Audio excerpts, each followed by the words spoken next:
Hello viewers, welcome to our program on immigration and public affairs. I am your immigration attorney Michael Fulwani, and my partner David Nachman is still not here, and hopefully he will join us in the forthcoming programs. It's an interesting program today, and I am going to call this program as Everyday Calls. Every day we get calls from people on different questions, and based upon that I picked certain questions and topics that are of common interest to most of the people, most of the viewers today. One very important call comes almost 2-3 times a week कि भाई मैं green card holder हूँ या citizen हूँ, मैं जा रहा हूँ इंडिया शादी करने को. I want to go to India to get married. I want to bring my wife, उनको पीछे छोड़ नहीं सकता हूँ. I need my wife like with me all the time, which is understandable for a newly married couple. But then there is a process. There is a process, and the process is like 3 steps. First step is that we need to file a petition I-130 at the immigration service in the US, and they take maybe up to 1 year just to approve the petition. Then that petition goes to National Visa Center, and they will contact the petitioner here and ask them to submit the documents like passport copy, police certificates, affidavit of support, and all other documents, birth certificates, marriage certificates.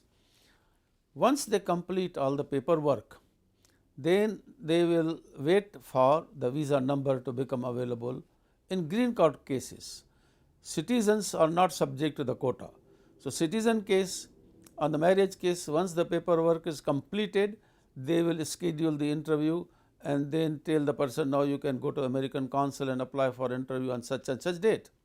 Green card holders, because of the waiting line, they cannot schedule the interview date until the visa number becomes available. But remember, last program I told you about F2A visa numbers becoming available in August 2013. In those cases, if the paperwork is already completed by NVC, then the interview can be scheduled immediately. So, that is how the system works. The process has to be done, and then that has a different effects in different situations. Now, one of the other things that happens sometimes, a person who is a green card holder and has applied for the wife and the children under 21, and the visa numbers are not available, because even this development, visa numbers becoming available in F2A in August 2013 may change. If the visa numbers go back again, then the case will be kept pending. In those situations, it is not a bad idea if the green card holder, let us say he has already got a green card 4 or 5 years ago, and he is eligible for citizenship. He should then become a citizen, and the same petition that was filed by the green card holder can now be changed into an IR category, that is a non-quota category.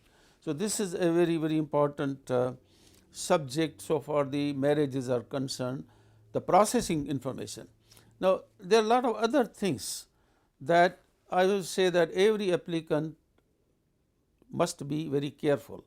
What kind of documentation is submitted and what problems occur. So, basically let me just give you some points here what people do. One situation I have seen, person is actually goes to India, he gets married, but their fiancé petition, only remember the fiancé petition can only be filed by a US citizen. So, that US citizen, if he actually goes to India, gets married, and still the wife tries to apply the visa as a fiancé, bad thing. And there are so many things I can tell you about that. The first thing is, I have seen as a general rule, a general policy of the American consulates, K1 fiancé cases they keep pending, and they are only valid for 120 days, and after keeping pending for 128 days, they return the petition back to immigration. So, and the reason they do it, because we have seen a lot of fraud. A citizen applies for a fiancé petition, a girl he wants to help. She comes on a fiancé visa, they never get married, which they are supposed to do within 90 days after coming to the US. So, after they saw a lot of fraud, the Department of State sent some advisory to the consuls, and consuls are going into a lot of issues, lot of questions. The first question they ask all the time, why did you not get married in India? Because some people, oh, my family is here, my there. He said, listen, I don't think we're going to need to inquire. So they want to conduct an investigation, and they have to look at the photos sometimes.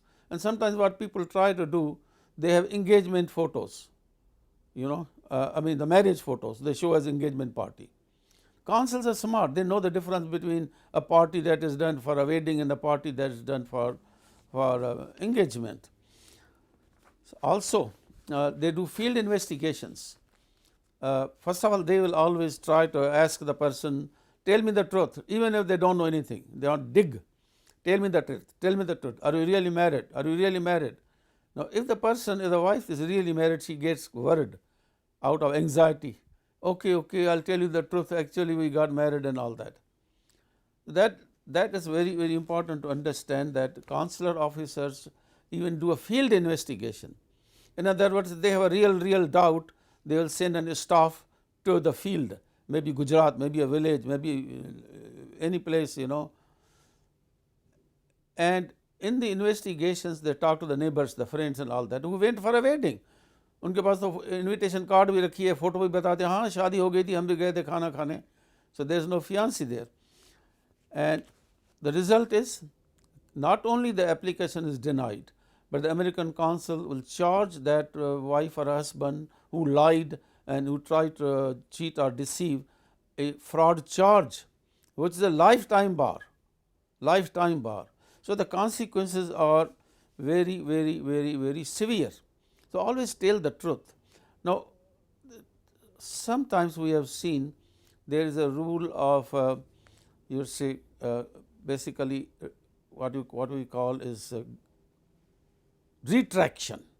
Retraction means trying to save that, go back on the truth from that fraudulent statement they were making untimely.